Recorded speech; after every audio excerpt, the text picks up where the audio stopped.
I have to give you an absolute 1,100,000,000%. This like you are always into what's going on as far as like you said laws and things that's going on in our social community. Recently we've lost one of our kings. Right. You know what I mean? Right.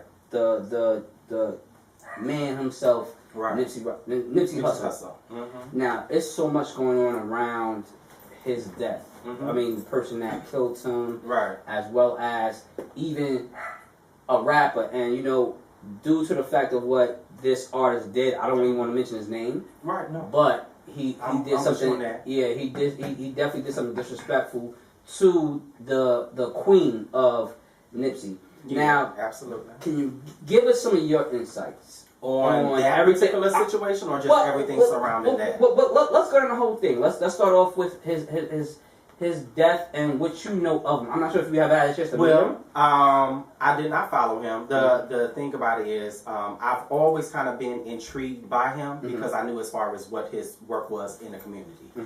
I knew like some of his songs, but not really. You know, just because a lot of times when it comes to music, I'm so big off a vibe that I just vibe out to music, and I honestly don't even be knowing who it is sometimes. You know, so I have heard his songs and everything, but I was more a fan of Nipsey because of his community relations and things of that nature. So I knew as far as those kind of accomplishments and endeavors that he did.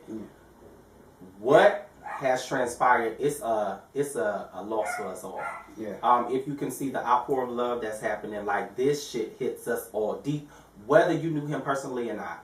And that's the one thing that I've kind of like have spoken to people about is you don't have to know him personally. You actually didn't even have to know his music for you to see how impactful he was on every fucking body was enough for you to still feel that. Yeah. And the thing is, and you will feel it, it's because people are still mourning. People are going to continue mourning is because we really lost the real. So the one thing for me where I feel like this killer didn't realize, and you know, and it was for nothing. It was like, I mean, we still don't know for what was the reason, but I mean, they have said why.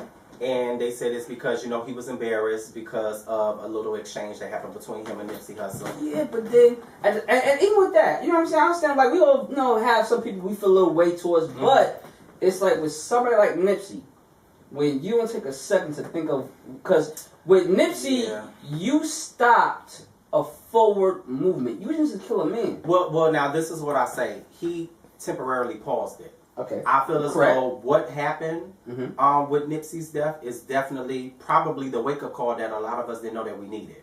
We are definitely going to make sure that all of his endeavors are keep pushing forward. So it's not stopping. Oh, yeah. His memory is definitely going to live on. His spirit, like, so that's a dub. That he didn't stop shit. I mean, definitely. Now, what he did, though, you know, was he took a father away. He took somebody's husband away. He took somebody's son and brother. And that's the thing. So he's not going to be here in the physical, but he's definitely still going to be present. Yeah. Like I've heard not only through media, but I've heard through the streets. Like this brother is not safe. Well, I mean, does he think he'll be safe? No, he ain't safe nowhere. It's like, but at the same time too, it's like, you know what I mean. And shout to Charlamagne the God who said on the Breakfast Club as well. He said the same thing. He said this guy is not safe.